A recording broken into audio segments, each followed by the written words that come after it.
Tila dinuduyan hanggang unti-unting gumuho ang gusaling ito sa Maumere Port sa southern Indonesia nang tumama roon ng 7.7 magnitude na lindol. Namayani ang takot sa mga pasaherong nagtakbuhan papalayo.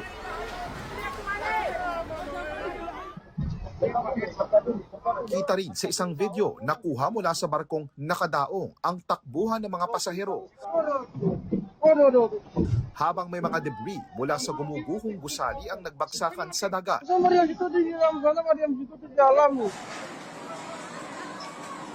Ang epicenter ng lindol kaninang umaga ay sa dagat malapit sa Flores Island sa probinsya ng East Nusa Tenggara.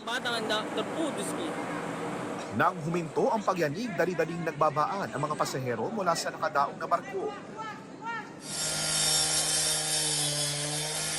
Sinuyod ng mga rescuer ang gumuhong gusali. Isang bangkal ang nahukat. Naramdaman din ang halos 1 minutong pagyanig sa mga kalapit na rehiyon. Dahil sa dagat nagmula ang lindol, itinaas ang tsunami warning sa ilang bahagi ng Indonesia.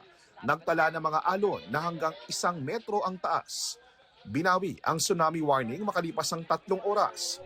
Ayon sa Philippine Embassy sa Jakarta, walang naitalang Pilipinong naapektuhan ng lindol. Pero patuloy ang kanilang pakikipag-ugnayan sa mga Filipino community sa tinamaang rehiyon.